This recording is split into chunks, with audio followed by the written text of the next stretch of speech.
Hoy en día la depresión o la ansiedad se han puesto de moda. Es común escuchar, es que me da la depre.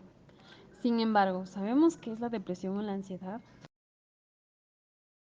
La depresión es más que solo sentirse triste o tener un mal día. Cuando existe una tristeza profunda que perdura en el tiempo e interfiere con las actividades diarias, podríamos estar hablando de la depresión. Mas, sin embargo, es importante aclarar los principales síntomas. Sentirse triste o ansioso con frecuencia o todo el tiempo. No querer realizar actividades que antes nos parecían divertidas. Sentirse irritable, frustrado con facilidad o muy intranquilo. Tener dificultades para dormirse o seguir durmiendo. Levantarse muy temprano o dormirse demasiado. Comer más de lo usual o no tener apetito en absoluto. Tener malestares físicos, como dolores en la cabeza, problemas estomacales y que los mismos no mejoran con tratamiento. Tener dificultad para concentrarse o recordar detalles o tomar decisiones. Sentirse cansado aún después de haber dormido bien. Sentirse culpable y tenemos una grave afección a nivel de la autoestima. O es decir, sentir que no valemos nada o sentirnos desamparados, pensar en el suicidio o hacernos daño. Sin embargo, estos síntomas pueden no ser apreciados de la mejor manera por nosotros mismos, así que si tú te sientes de esta manera, acude a un psicólogo o una persona de confianza. Busca ayuda, no estás solo. La ansiedad, en cambio, es un mecanismo adaptativo natural que nos permite ponernos alerta ante sucesos comprometidos. Se llama el mecanismo de lucha o huida. En realidad, un cierto grado de ansiedad proporciona un componente adecuado de precaución en situaciones especialmente peligrosas. Una ansiedad moderada puede ayudarnos a mantenernos centrados y afrontar los retos que tenemos por adelante. Sin embargo, el sistema de respuesta a la ansiedad se ve desbordado y funciona incorrectamente en presencia de un trastorno mental. El sujeto se siente paralizado, con un sentimiento de indefensión, y en general se produce un deterioro del funcionamiento psicosocial y fisiológico.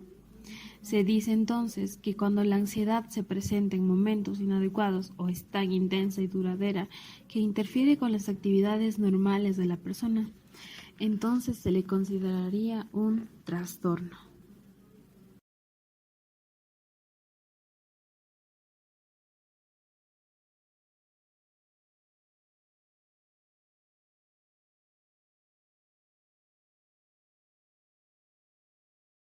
Es importante conocer que las psicopatologías en general tienen factores psicológicos intrínsecos y extrínsecos, los cuales se podrían clasificar en factores psicológicos predisponentes, factores psicológicos precipitantes, factores psicológicos mantenedores y factores psicológicos protectores. En este video exploramos estos factores en la depresión y en la ansiedad como trastornos.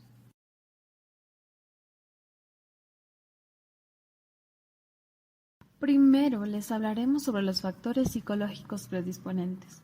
Los factores psicológicos predisponentes son aquellos que, si bien no causan de forma absoluta la psicopatología, dotan a las personas de características que les hacen más vulnerables a determinados factores.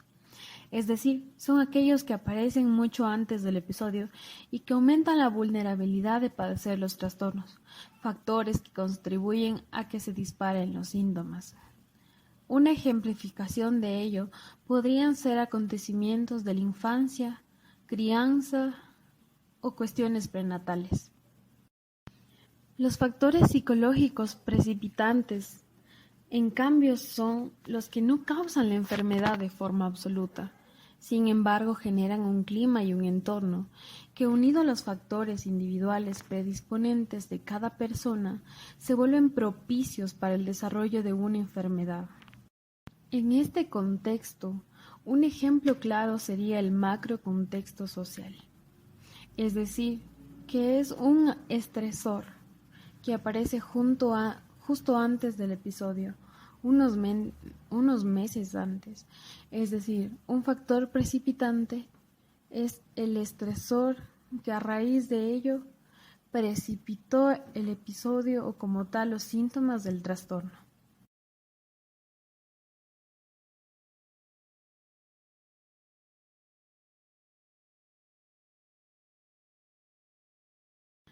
En cambio, los factores psicológicos mantenedores son los factores que refuerzan el problema, es decir, los que lo mantienen en un tiempo, impidiendo que éste desaparezca. Es decir, son aquellos que contribuyen a la mantención de la enfermedad, ya sean sociales, del contexto, de la propia familia. Un ejemplo claro es la falta de adherencia al tratamiento, que puede provocar que el problema o trastorno psicológico se agrave.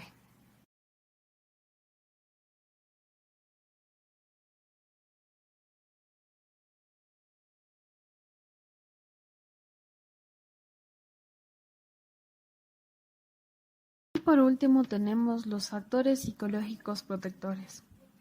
Los factores protectores en salud mental son recursos o condiciones con los que cuentan las personas o los pacientes como un mecanismo de defensa ante las situaciones de riesgo o vulnerabilidad emocional, favoreciendo el manejo de emociones, la regulación del estrés y permitiéndoles potencializar sus capacidades humanas.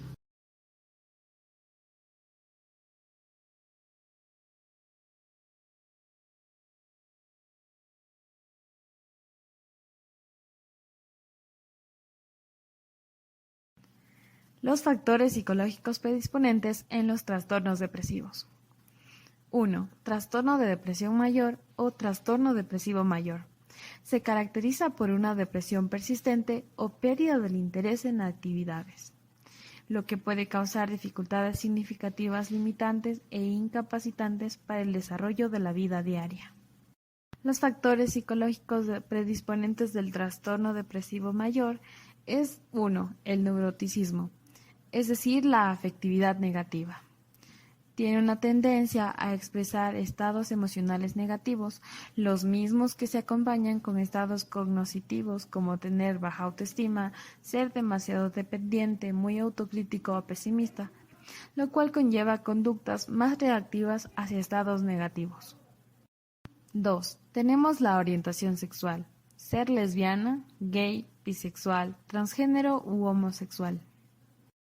3. Presentar antecedentes de otros trastornos de salud mental, como un trastorno de ansiedad, un trastorno de la conducta, TDAH, trastornos de la alimentación, trastornos de estrés postraumático o disforia de género. Continúo con la distimia. La distimia es una forma de depresión continua y a largo plazo crónica, en la cual se pierde el interés en las actividades normales de la vida cotidiana. Es posible sentirse desesperanzado, volverse improductivo, con baja autoestima o una sensación general de ineptitud. Estos sentimientos duran años y pueden afectar en gran medida a las relaciones sociales y el desempeño académico o laboral de la persona, y en general las actividades cotidianas. En los factores predisponentes temperamentales tenemos tener rasgos de personalidad que implican negatividad, la baja autoestima y ser demasiado dependiente, autocrítico o pesimista. Tener antecedentes de otros trastornos de salud mental, como un trastorno de personalidad.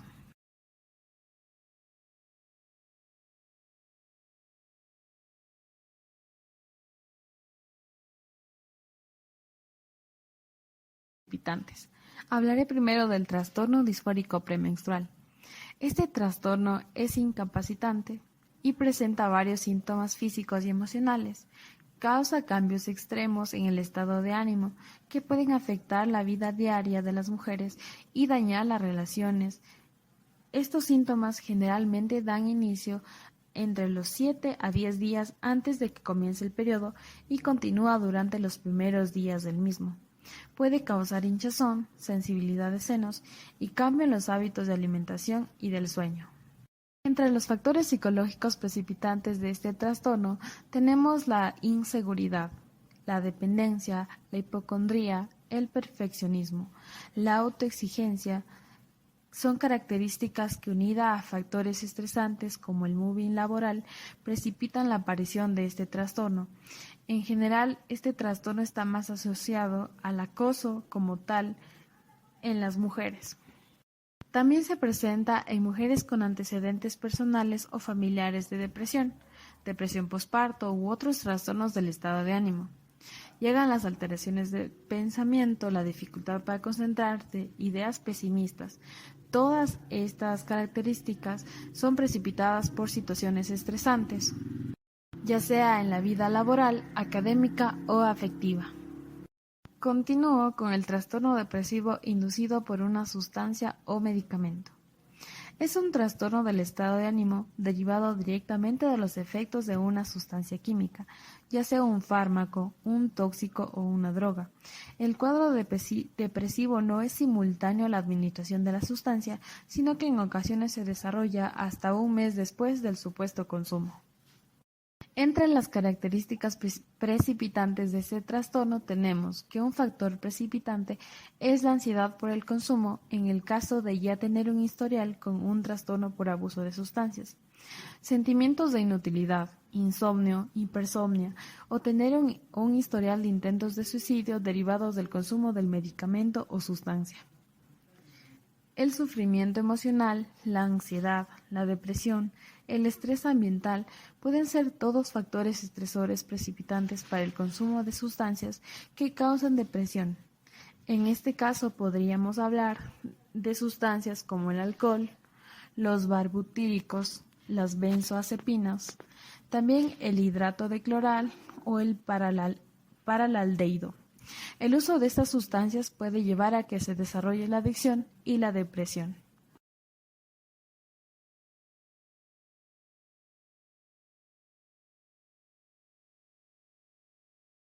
Ahora voy a hablar de los factores psicológicos mantenedores. 1. En el trastorno depresivo debido a otra afección médica. Este trastorno se caracteriza por una notable y persistente alteración del estado de ánimo, que es debido a los efectos fisiológicos directos de una enfermedad médica. La alteración del estado de ánimo puede consistir en un estado de ánimo depresivo, una notable disminución de interés o placer por las cosas que antes me gustaban, o un estado de ánimo elevado, expansivo o irritable. Entre las características de los factores psicológicos mantenedores tenemos, en la mayoría de casos de depresión asociada a enfermedades orgánicas, como puede ser la enfermedad de Parkinson o la tuberculosis, la depresión se produce generalmente por la interacción de unos determinados factores biológicos, como pueden ser cambios hormonales, como la alteración en los neurotransmisores cerebrales, como podría ser la serotonina, la noradrenalina o la dopamina, que son componentes genéticos. También con factores psicosociales, circunstancias estresantes en la vida afectiva, laboral o de relación, y de personalidad, especialmente los mecanismos de defensa psicológicos. Derivado de esto, puede ser no controlar la ansiedad o el estrés relacionados con la enfermedad. La característica temperamental es que el paciente es una persona muy negativista.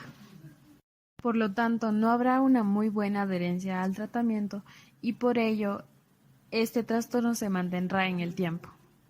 2. Voy a hablar del otro trastorno depresivo especificado.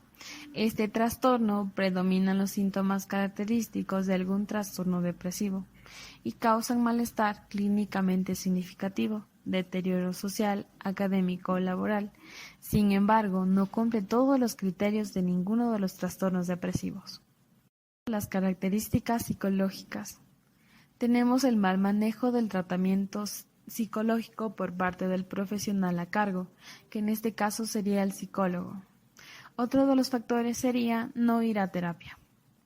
Otro factor sería que la persona piense que esto va a pasar en el tiempo y lo deja pasar y ya.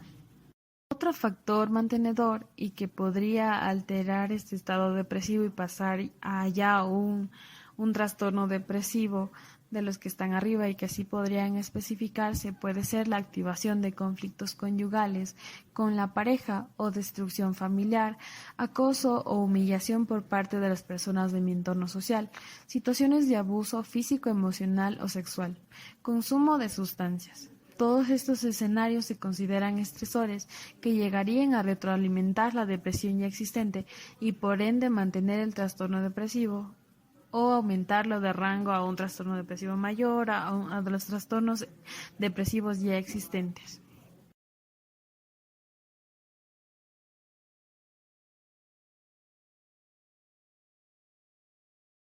Ahora vamos a hablar de los factores psicológicos protectores en el trastorno de desregulación disruptiva del estado de ánimo. Primero hay que saber qué es. Es una afección en la que los niños o adolescentes experimentan arrebatos frecuentes e intensos de irritabilidad, ira o mal temperamento. Tienen problemas considerables en el hogar, la escuela y a menudo con sus compañeros. También tienden a mostrar altas tasas de atención médica, hospitalización o suspensión escolar. Además, son más propensos a desarrollar algunos otros trastornos del estado del ánimo. Entre los factores protectores de este trastorno tenemos tomar terapia psicológica, más específicamente la terapia cognitiva conductual y la terapia dialéctica conductual para niños, en el caso de ser un niño. 1. La terapia cognitiva conductual se utiliza para aprender a hacer frente a los pensamientos y sentimientos que contribuyen a mi depresión. Se utiliza para enseñar a los niños a desarrollar su capacidad para tolerar sus frustraciones sin tener un arrebato. Esta terapia también enseña habilidades de afrontamiento para controlar el enojo y formas de identificar y reorientar las percepciones distorsionadas que contribuyen a los arrebatos. La terapia dialéctica conductual, en cambio, puede ayudar a los niños a aprender a regular sus emociones y evitar arrebatos extremos o prolongados. La finalidad es ayudar a aprender habilidades que pueden contribuir al control de sus estados de ánimo y emociones. Número 2. Voy a hablar del otro trastorno depresivo no especificado. Este trastorno ocurre cuando los síntomas con características de un trastorno depresivo no cumplen todos los criterios para otros trastornos depresivos, pero no causan malestar clínicamente significativo o deterioro. Incluyen los periodos recurrentes de disforia, otros síntomas depresivos que duran 2 semanas en personas que nunca han cumplido los criterios para otro trastorno del ánimo. Y los periodos de depresión duran más tiempo, pero no incluyen suficientes síntomas para un diagnóstico de otro trastorno depresivo. Entre las características psicológicas protectoras tenemos la terapia una vez por semana o cada 15 días para darles el apoyo y la educación necesarias para controlar su evolución. Las llamadas telefónicas pueden complementar las visitas al consultorio. Desarrollar inteligencia emocional. En estas personas es necesario enseñar habilidades sociales y comunicativas. Si es que es menor de edad, enseñar a los padres a forjar relaciones más estrechas con estas personas. Y además, en este ciclo debe ser un factor muy importante la continua comunicación. Alentar a las personas con este trastorno a incluirse en clubes o grupos sociales de interacción, estimular valores positivos y si hay la presencia de espiritualidad, reforzar si ésta cumple con la función de ser un soporte emocional.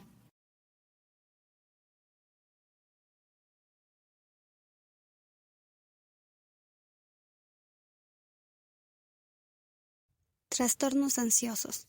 Factores predisponentes. Comenzaré con el trastorno de ansiedad por separación, temor y preocupación excesiva y persistente cuando ocurre o se anticipa la separación, síntomas conductuales y somáticos antes, durante o después de la separación, evitación persistente o intentos de eludir la situación de separación.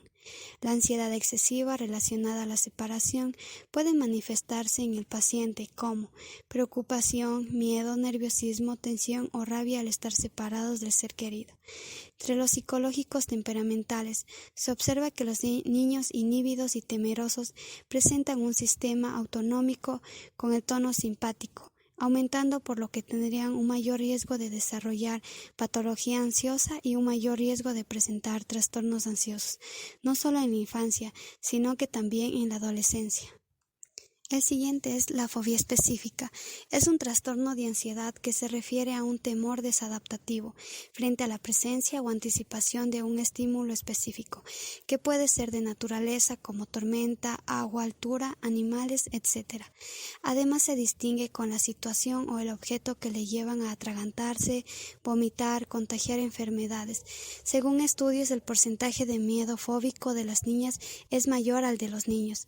Las niñas temen más a los animales y a separarse de los padres, mientras que los niños al contacto físico y rendimiento escolar. En los psicológicos temperamentales de la fobia específica es la inhibición conductual ante lo no familiar, el cual a su vez ha sido relacionado con variables de personalidad como introversión y neuroticismo. La predisposición es producida cuando se crea el miedo por haber pasado por una situación traumática o por ser testigo de una situación traumática de otra persona. Muchas fobias aparecen como consecuencia de una experiencia negativa o un ataque de pánico relacionado con un objeto o una situación específica.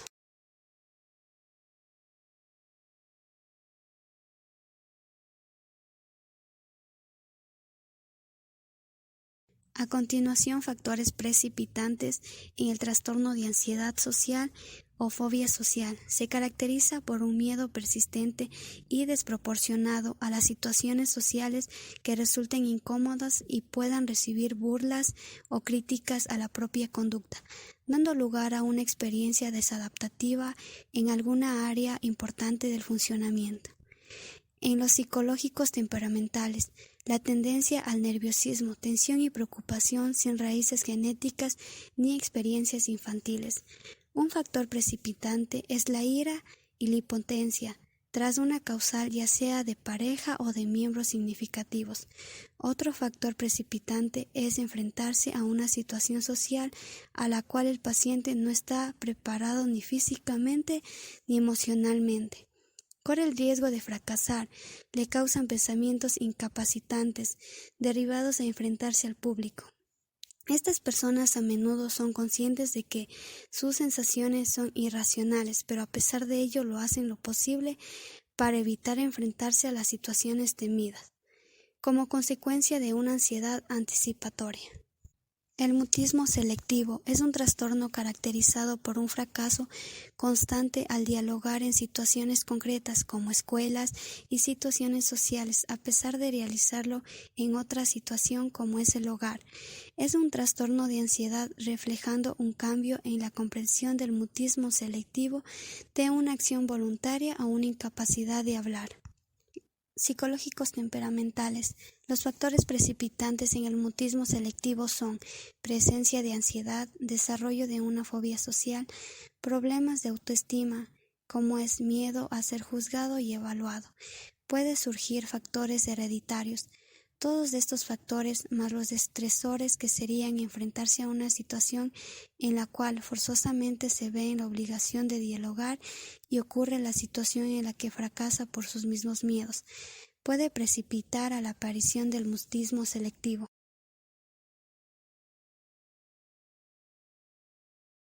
En los mantenedores, trastorno de pánico. Las personas que sufren del trastorno de pánico poseen ataques repetidos y repentinos de temor que duran diversos minutos o más. Son identificados como ataques de pánico. Los ataques de pánico se caracterizan por miedo al desastre, miedo a perder el control, inclusive cuando no hay un riesgo real. También se puede tener una fuerte reacción física. Muchas personas con trastorno de pánico se preocupan y temen la posibilidad de tener otro ataque. En los psicológicos temperamentales, el trastorno de pánico se mantiene a partir de los pensamientos catastróficos que surgen como respuesta a las sensaciones corporales. En el caso de la combinación de terapia y medicación, si el paciente se muestra con reacción a medicarse, también sería una característica mantenedora del trastorno. Ahora hablaré de la agorafobia.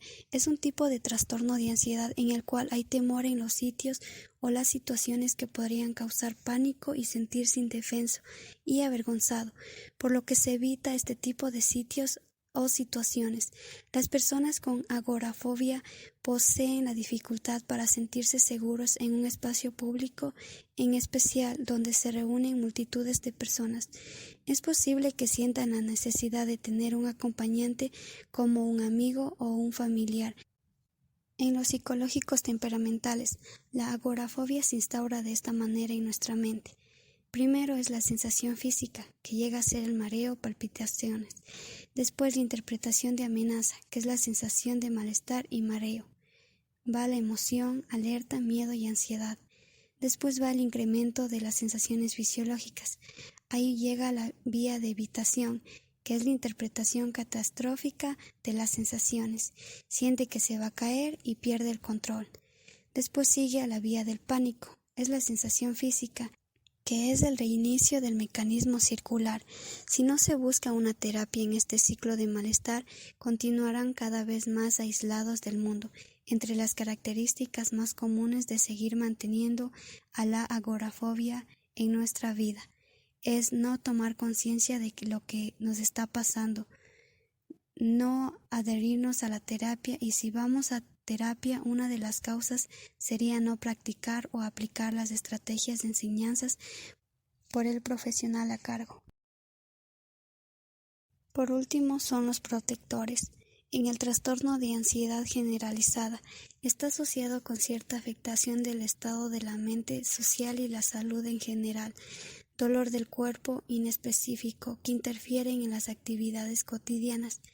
Este trastorno también se asocia con un número mayor de visitas al doctor, debido a que no es diagnosticado ni tratado oportunamente. Frecuentemente se acompaña con la automedicación al consumo excesivo del alcohol, así como sustancias que son adictivas. En los psicológicos temperamentales es necesario la terapia cognitivo-conductual con o sin la adición de la intervención familiar. Es la línea de intervención de la que se han derivado los tratamientos que han probado mayor grado de eficacia con niños y adolescentes, con el fin de reducir el número de preocupaciones, así como también disminuir la activación psicofisiológica y reducir las respuestas de escape para mejorar la calidad de vida del paciente. A continuación, trastorno de ansiedad debido a otra afección médica. Preocupación de que están enfermos o que podrían enfermarse, que su ansiedad patológica afecte el desempeño social y ocupacional o causa malestar significativo. Los pacientes pueden o no tener síntomas físicos, pero si llegan a tener, su preocupación es más acerca de las posibles implicaciones de los síntomas que de los síntomas en sí. Ciertos pacientes se examinan a sí mismos en repetidas ocasiones, como controlando si su piel tiene alguna lesión, revisando su garganta en un espejo. Son fácilmente alarmados por sensaciones somáticas nuevas. Algunos pacientes visitan a los médicos con frecuencia. Esas personas son las que buscan atención, y otras pocas veces buscan atención médica. Son las personas que evitan atención. En los psicológicos temperamentales, la terapia cognitiva conductual ayuda a modificar los pensamientos, sentimientos, cuestionar las creencias negativas y reemplazarlas con alternativas, resolver problemas y desarrollar capacidades para sobrellevar situaciones difíciles.